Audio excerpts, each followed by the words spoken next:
Good morning and a warm welcome to your show, Sunny Mornings in Encinitas. I'm your host, Melissa, and it's Saturday, February 24th. Welcome to your bonus episode. Coming up on today's show, we'll get right into the surf report and the weather outlook. Then we'll jump into the recap of all the best news from the week in sports, tech, science, and entertainment. And here's the surf report. Expect a new west-northwest swell with knee to waist-high waves in the morning, improving to chest-to-head high at select spots. Early light wind promise clean conditions, but watch for a westerly onshore breeze in the afternoon. Sunday shows smaller waves, and the start of next week brings a modest northwest swell. Midweek might see mixed swells and onshore wind. March begins with potential storms and swells impacting Southern California. Saturday in Encinitas and North County, it's looking good and clean at 3+ feet before 9 a.m. with a 4-foot incoming high tide at 7 a.m. and no wind. Pure glass baby. After 11 a.m., conditions turn to fair at 2 to 3 feet. Best time to ride is before 9 a.m. Sunday has similar conditions, with waves in the 2-foot range. Air temps for the morning surf are around 58 degrees. The first high tide Saturday will be 5.5 feet just before 8 a.m., with a -0.5-foot low tide at 3:30 p.m. The nearshore buoy at Scripps in La Jolla reads 60 degrees for the water temperature. Checking out the weather in the Encinitas area. This morning, it's cloudy and 56 degrees with no wind. The sunset will take place at 5:41 p.m., and it will rise again tomorrow at 6:21 a.m. It looks like we're in for a partly sunny day, with a high near 68 and calm wind. Tonight, mostly cloudy with a low around 55. Looking ahead in the weather. We'll see a partly sunny Sunday with a high near 62 degrees and light northwest wind shifting to the west at 5 to 10 miles per hour in the afternoon. Sunday night brings a slight chance of rain after 5 a.m. under mostly cloudy skies, with lows around 55. Monday will be mostly cloudy with a chance of rain after 11 a.m. and a high near 61. Rain becomes likely Monday night, mainly after 11 p.m., with continued mostly cloudy conditions and lows around 55 degrees. Now here's the top local news from the week. Maria Village in Encinitas, a mixed-use project with 94 apartments, a 32-room hotel, and commercial buildings, is progressing after a year-long negotiation over hotel room affordability. Initially approved in August 2022, it faced delays due to disagreements with the California Coastal Commission on low-cost hotel rooms. In October, a resolution was reached with Fenway Capital, the developer, agreeing to pay over $1 million instead of including the required amount of low-cost rooms in the project. It is to be stressed, this payment is not a bribe and will supposedly fund other affordable local projects. The project, which does include 19 affordable housing units, is now awaiting building permits, with a groundbreaking expected later this year. I believe it is still undecided whether or not the rooms with an ocean view will be earmarked for the affordability treatment. Californians have a unique opportunity to protect their homes from earthquakes. The Earthquake Brace and Bolt program is offering grants to retrofit homes built before 1980, with wood frames and raised foundations. Previously limited to only 3 zip codes in San Diego, the program has expanded to 15 zip codes in 2024. Homeowners can receive funding for seismic retrofits, which involve bolting the house's foundation and bracing any cripple walls. Eligible income homeowners may get an additional $7,000. The deadline for applications is February 21st. It's crucial to prepare for earthquakes by having a home survival kit and understanding safety measures. President Joe Biden approved a major disaster declaration for San Diego County following the devastating storms in January. This federal declaration enables residents and business owners in the hardest-hit areas to access grants, low-cost loans, and other recovery programs. The storm, which occurred on January 22nd, resulted in over 800 damaged homes. California Governor Gavin Newsom affirmed the White House's commitment to aid California in times of disaster. The funds are designated for temporary housing, home repairs, and covering uninsured property losses. In response, local officials have been assessing damage and advocating for FEMA's disaster declaration. Public infrastructure and several schools in San Diego County suffered extensive damage, with estimated costs reaching millions. The City of San Diego plans to collaborate with FEMA and state emergency services to establish disaster recovery centers. The Cabrillo National Monument's tide pools were closed yesterday due to a sewage spill at Point Loma Wastewater Treatment Plant, situated about half a mile north. The incident, resulting in almost 6,000 gallons of sewage spillage, prompted a warning from National Park Service officials. While the coastal trail remains open, the surrounding water areas, extending a quarter-mile both north and south of the plant, are also closed. The closure will continue until tests confirm the water is safe. Investigations into the spill's cause are ongoing. For updates on water safety, visit sdbeachinfo.com. China plans to send a new pair of giant pandas to San Diego Zoo, symbolizing renewed friendship with the U.S. The move comes after most pandas on loan were returned amid strained U.S.-China relations. San Diego Zoo, which returned its last pandas in 2019, eagerly anticipates the arrival of the male and female bears, pending permit approvals. This gesture follows a meeting between President Xi Jinping and Joe Biden, aiming to ease tensions. The female panda may be a descendant of Bai Yan and Gogo, the zoo's previous inhabitants. Panda diplomacy has been a hallmark of U.S.-China relations since 1972. The species, once near extinction, now counts over 1,800 in the wild and captivity, thanks to conservation efforts.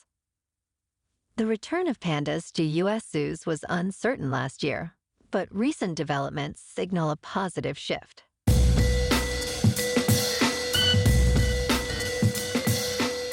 Now on to sports. The Oakland Athletics' potential relocation to Las Vegas is now shrouded in uncertainty.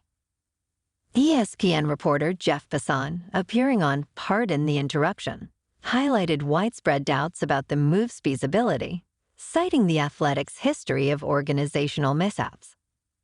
Critically, even Las Vegas mayor has expressed skepticism. The A's, known for their less-than-stellar management, have struggled with simple tasks, raising questions about their capacity to manage such a significant relocation. This skepticism is rooted in a series of blunders, including a poorly received farewell gift to Miguel Cabrera and subpar concession stand offerings, reflecting broader issues in fan engagement and operational confidence. The complexity of relocating a major sports team adds to the challenge, making the successful execution of this move appear increasingly uncertain. In other sports news, the NBA All-Star Game was last night. The East beat the West 211 to 186. In a new MLB Network special, managers Joe Maddon of the Chicago Cubs and Terry Francona of the Cleveland Indians revisit the iconic 2016 World Series Game 7. Hosted by Bob Costas and Tom Verducci, the program airs Thursday at 8 Eastern. This game, known for its historical significance due to long-standing championship droughts of both teams, is analyzed for its dramatic twists. Key moments discussed include Dexter Fowler's leadoff home run, Kluber's fatigue from pitching on short rest, and strategic insights from both managers. The broadcast highlights pivotal plays like John Lester's relief appearance, Andrew Miller's pitching, and David Ross's crucial home run. Special attention is given to Rajai Davis's game-tying homer in the 8th inning. The special also covers the final innings, rain delay strategies, and post-game reflections, providing a unique behind-the-scenes perspective of this unforgettable game. I'll be tuning into that one. The College Football Playoff has adopted a new 5+7 format for its 12-team expanded playoff. This system includes 5 automatic qualifying spots for the highest-ranked conference champions and 7 at-large spots. The shift from the original 6+6 model occurred after the Pac-12 was reduced to 2 members. The College Football Board of Managers, which includes a university president from each of the 10 FBS leagues, and Notre Dame, unanimously supported this change. The Pac-12, despite falling short of the membership minimum for an automatic berth, benefits from increased at-large spots.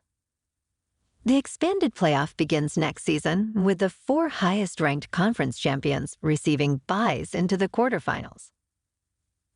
First-round games will start the 3rd week of December, competing with the NFL. Quarterfinals are scheduled for New Year's, with semifinals in mid-January to avoid clashing with the NFL's wildcard weekend. The championship game is set for January 20th, 2025. This format will be in place for at least the next 2 years. In 1980, at the Winter Olympics in Lake Placid, New York, a momentous event unfolded in the world of sports. The U.S. Olympic hockey team, composed of young, talented college players, faced the formidable Soviet Union team, unbeaten in the Olympics since 1964.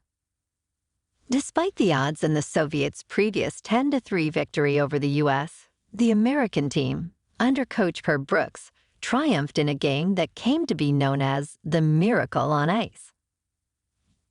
This victory was more than just a sports win. It was a significant morale boost for America, then grappling with the Iran hostage crisis and other political turmoil. The game symbolized a triumph of determination and spirit, etching itself as a pivotal moment in sports history. Denver Nuggets star Nikola Jokic achieved a remarkable feat, recording a triple-double against every NBA team except his own. This accomplishment places him in an elite group with LeBron James and Russell Westbrook, who have triple-doubles against every team, including their own. Jokic's latest performance against the Washington Wizards, featuring 14 points, 16 rebounds, and 12 assists, solidified this record. While Jokic could technically join James and Westbrook by leaving Denver, such a move isn't anticipated.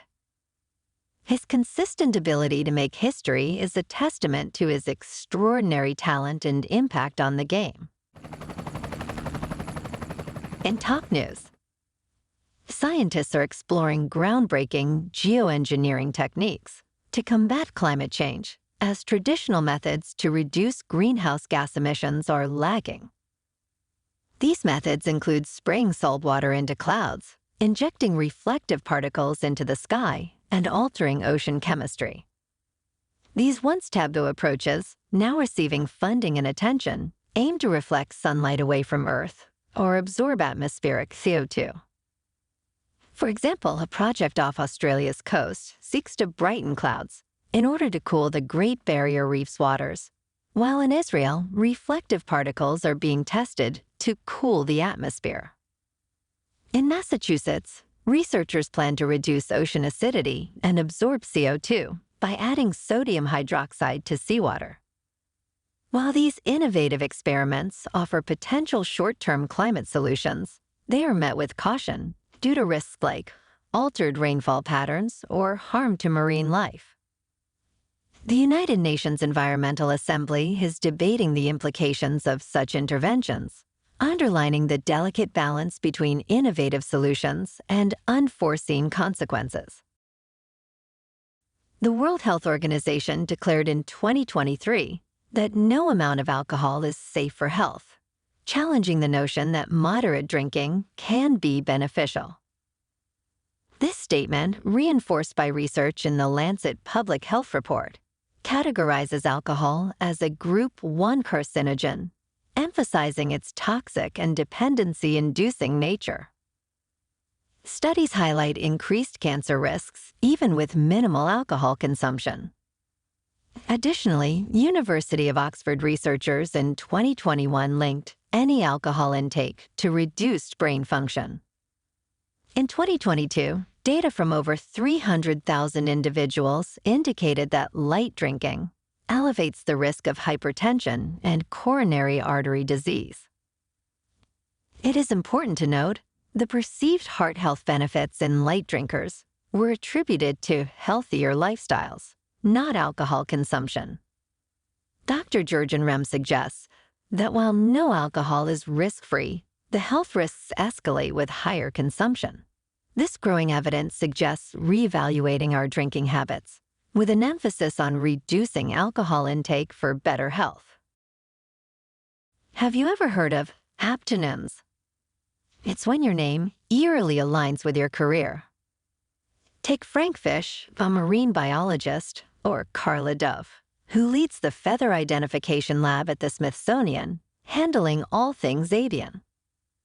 Greg Pond, an aquatic biologist, echoes this unique coincidence, his surname mirroring his water-focused career. These are not isolated instances, but part of a fascinating pattern where names can curiously link to professions. This phenomenon extends to other areas too, like Betsy Weatherhead, an atmospheric scientist, and Jay Suk-chung, a blue crab researcher. Their names, unexpectedly, have become significant parts of their professional identity, sometimes even influencing opportunities. While some might see these names as mere coincidences, studies suggest there might be subtle psychological influences at play, with people possibly gravitating towards careers that reflect their names. In a world where names often blend into the background, for these individuals, their names stand out, adding a memorable twist to their professional journeys. Nielsen's latest report reveals YouTube as the top TV streaming service in the U.S. for 12 consecutive months, capturing 8.6% of television screen viewing. Netflix follows closely with just about 8%. This dominance is further highlighted by viewers consuming over 1 billion hours of YouTube content daily on TVs. Particularly, Gen Z shows a strong preference for user-generated content, with 61% favoring it over traditional TV shows.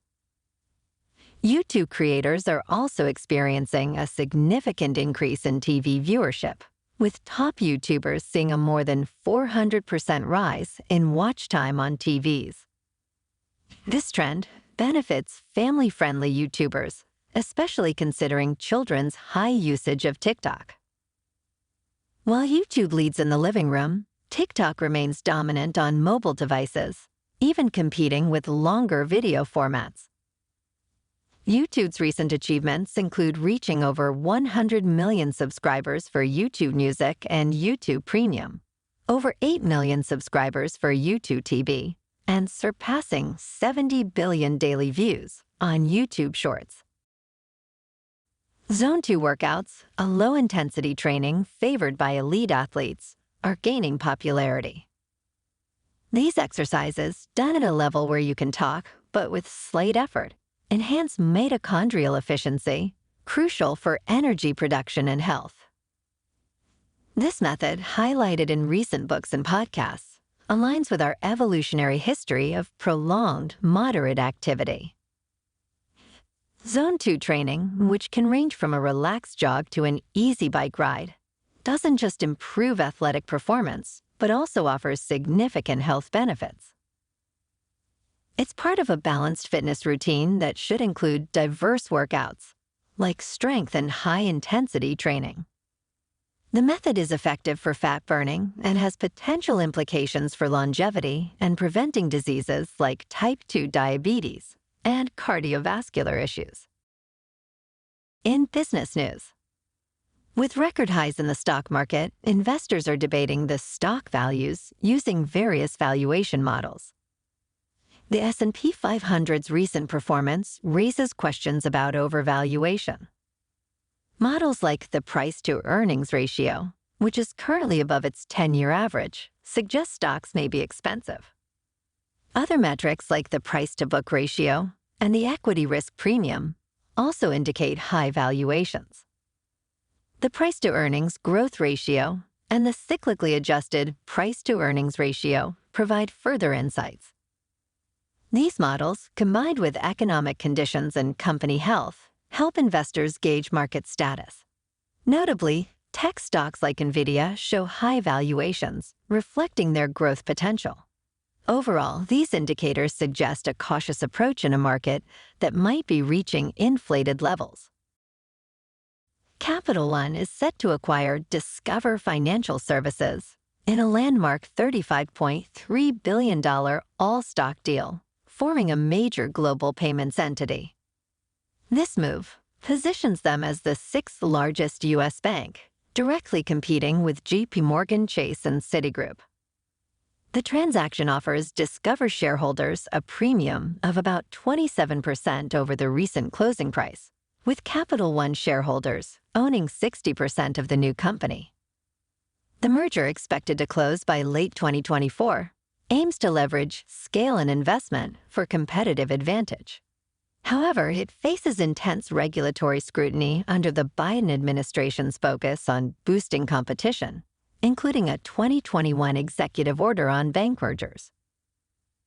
Experts predict significant pushback, especially considering heightened regulatory attention on bank consolidation and credit card fees. In the finance world, cash remains king.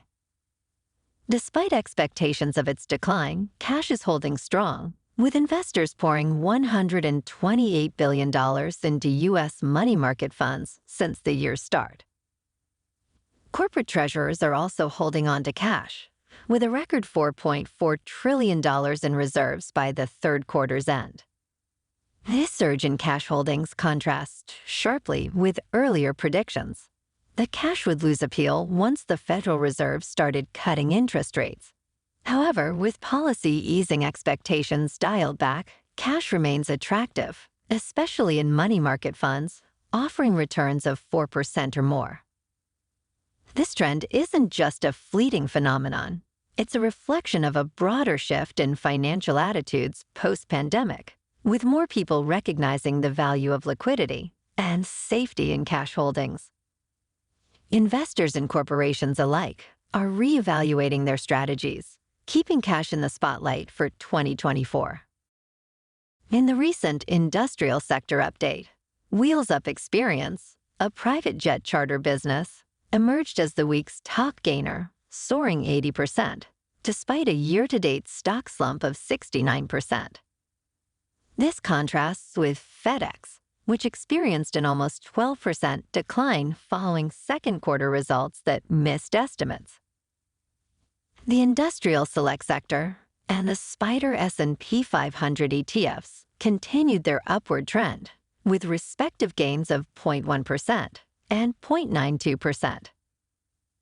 Rocket Lab USA, an aerospace company, also saw notable growth, up 18% following a significant government contract. The sector's top performers showed more than 11% gains each, with 3 out of 5 stocks in the green year-to-date. The performance of these companies highlights the dynamic nature of the industrial sector amidst varying economic conditions. NVIDIA, a leading artificial intelligence chip manufacturer, forecast a remarkable threefold surge in its quarterly revenue, far exceeding market expectations. This surge, driving NVIDIA's shares up 10%, is fueled by strong demand for its data center chips and GPUs. The company's AI chips are increasingly sought after, with major clients like Microsoft. Despite challenging macroeconomic conditions, NVIDIA's growth highlights the significant corporate investment in AI technology. The company's market capitalization soared by over $129 billion, benefiting the entire AI hardware sector. NVIDIA anticipates a first-quarter revenue growth of 233%, surpassing Wall Street's expectations. The company's largest revenue segment, the data center, grew by 409% to $18.4 billion. Despite supply chain challenges, NVIDIA continues to see robust demand, with expectations of further growth as supply constraints ease. This performance solidifies NVIDIA's position as a central player in the AI industry. Moving on to a more local vibe. In our community spotlight on health and wellness, we are working with a national Pilates studio to bring you some free classes, so listen up. Check out Club Pilates, with several locations in the San Diego area. Pilates presents a comprehensive wellness approach, cultivating strength, reducing tension, and elevating mental well-being. Scientific research affirms its benefits. So now you can check out Club Pilates for a free class, with locations in Encinitas, Solana Beach, Oceanside, La Jolla, and more. Just be sure to tell them Sunny Mornings sent you by. And now, back to the show. Let's talk tech. Chinese automaker BYD is exploring Mexico as a potential base for exporting cars to the U.S. This move aims to bypass hefty U.S. tariffs on Chinese-made vehicles. BYD's consideration of factory locations in Mexico aligns with a broader trend of Chinese car industry expansion into North America. If executed, this strategy would allow BYD to leverage Mexico's lower labor costs and favorable trade agreements under the U.S.-Mexico-Canada deal. The move reflects China's growing presence in the global electric vehicle market and poses a competitive challenge to U.S. and other international automakers. Despite potential political risks, this strategic shift illustrates the dynamic and increasingly global nature of the EV industry. Apple's iOS 18 is poised to be a groundbreaking update, focusing heavily on AI advancements.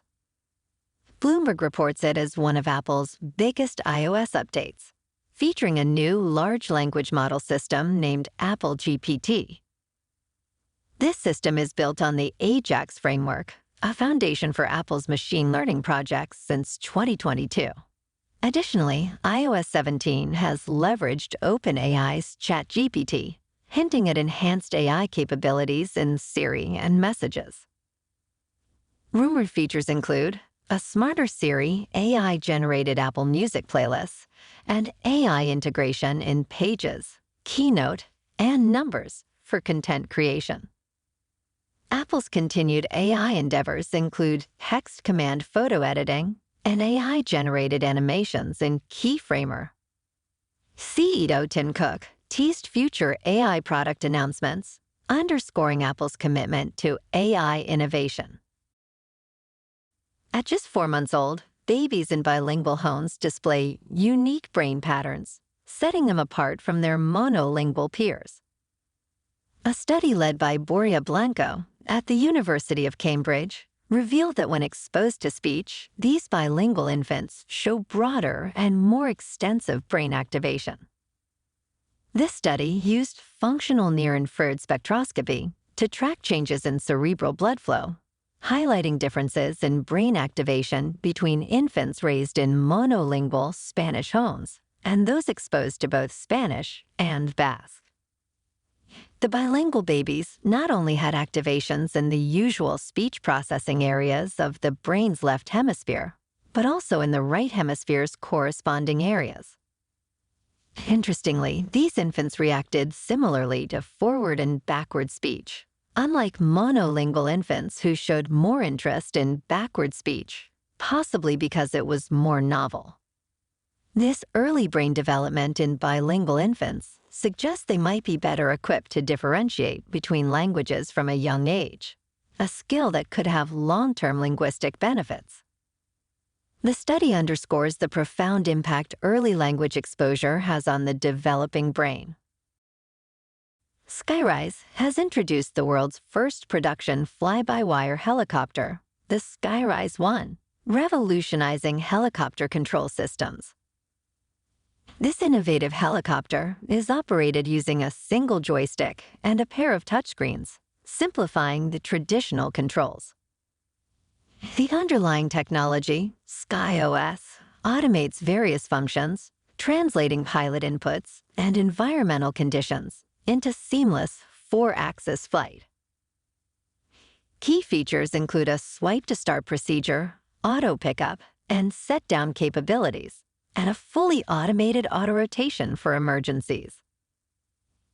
Skyrise CEO, Dr. Mark Groden, highlights the groundbreaking nature of this technology, making helicopter operation easier and potentially safer. The Skyrise 1 aims to improve safety in an industry where fatal accidents are frequent. It is certified for instrument flight rules, with a triple redundant fly-by-wire system ensuring stability and safety. Interestingly, the system is adaptable to other aircraft, making it a versatile technological advancement. Priced at $1.8 million with a $2,500 refundable reservation, the Skyrise 1 offers advanced features compared to traditional helicopters. This could represent a significant step forward in aviation safety and accessibility. NASA is launching an extraordinary opportunity for citizen volunteers, a year-long mission in a simulated Mars habitat. This mission, set to begin in spring 2025, aims to prepare for real Martian exploration. Participants will reside in Mars Dune Alpha, a 1,700-square-foot, 3D printed habitat at Johnson Space Center in Houston. The experience will mimic a Mars surface mission, complete with resource limitations, equipment failures, and communication delays. Volunteers will engage in activities like simulated spacewalks, robotic operations, and habitat maintenance. Applicants must be healthy, non-smoking U.S. citizens or permanent residents, age 30 to 55, proficient in English, with a STEM master's degree or equivalent experience. Compensation details are provided with the application, which has a deadline on April 2nd. This mission is a pivotal step in NASA's journey towards the first human journey to Mars. And in entertainment news, at the 2024 People's Choice Awards, Lenny Kravitz, now 59, was honored with the Music Icon Award. In his acceptance speech, he reflected on his unique journey in the music industry. Kravitz emphasized staying true to himself, despite industry pressures to conform. He turned down early offers that demanded he change his musical style, which didn't fit conventional categories. His success, a result of his authenticity and faith, spans over 35 years and includes 4 Grammy wins. Kravitz's mantra, "Never follow the trends," highlights his commitment to originality. He also expressed gratitude to his parents and performed a medley of hits, demonstrating his enduring impact on music. This recognition comes shortly after his nomination for the 2024 Rock and Roll Hall of Fame, solidifying his status as a true icon in the music world. The Abyss, now streaming on Netflix, is a unique Swedish disaster movie set in Kiruna. Directed by Richard Holm, known for Nordic noir, the film intertwines imminent geological disaster with a deep dive into family dynamics. It stars Tuva Novotny as Frigga, a security manager at a mine, who's balancing her challenging job, complex love life, and parenting. The story unfolds with a focus on her family's struggles amidst local protests and personal turmoil, delivering a narrative that blends catastrophe with the intricacies of suburban life. Sounds interesting. Matt Damon, celebrated for his role as Jason Bourne, is keen on joining a potential new Bourne movie. Reports emerged in November about a possible new installment, with Edward Berger, acclaimed for the movie, All Quiet on the Western Front, rumored to direct. On a Late Show with Stephen Colbert, Damon confirmed Berger's involvement and expressed enthusiasm about working with him. However, Damon, now 53, acknowledged the challenges of playing the action-packed role at his age, hinting at a possible future recast. The Bourne series, based on Robert Ludlum's novels, has seen Damon star in 4 of its 5 films. The new project, still in early stages at Universal, has no confirmed cast, but Damon is a likely first choice. Damon's recent works include Oppenheimer, Drive Away Dolls, and a forthcoming project with Ben Affleck. Rod Stewart, known for hits like Maggie May and Do You Think I'm Sexy, has sold his song catalog, including publishing and recorded music rights, along with some name and likeness rights. The deal, nearly $100 million, was with Irving Azoff's iconic artist group. This sale comes amidst a surge in music rights investments, with Iconic raising over $1 billion for future catalog investments.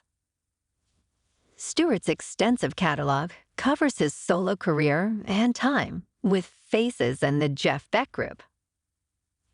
Currently, Stewart, at 79, is on a world tour and releasing his 32nd studio album, Swing Fever. This transaction is part of a broader trend where music catalogs are increasingly viewed as valuable assets. Iconic, joining a competitive market in 2021, focuses on managing and enhancing value in these catalogs, including leveraging opportunities like Linda Ronstadt's Song Resurgence from HBO's The Last of Us. The market, previously reaching multiples of 20 times annual earnings, includes major artists like Bob Dylan and Bruce Springsteen selling their catalogs. Stewart, previously in talks with Hipgnosis, chose Iconic for his catalog, ensuring his LikesWorks management aligns with his vision. Tyler Perry has paused his $800 million studio expansion in Atlanta, attributing his decision to concerns over the rapid advancements in artificial intelligence, particularly OpenAI's text-to-video tool, Sora. In a recent interview with The Hollywood Reporter, Perry emphasized the need for regulatory measures to manage AI's impact on the industry. While he acknowledges AI's potential benefits, as seen in his use of the technology in 2 upcoming films, he expresses worry about the job losses it could cause across various sectors in the filmmaking industry, from actors to technical crews. Perry hopes for a balance where technological advancements and human labor coexist, underlining the need for compassion and consideration for those who have built their careers in the industry. This decision comes amidst Perry's expanding collaboration with Netflix, highlighting his cautious approach towards AI's growing influence in Hollywood. And that's a wrap for this morning. Have an amazing day, my good friends. Thanks for tuning in.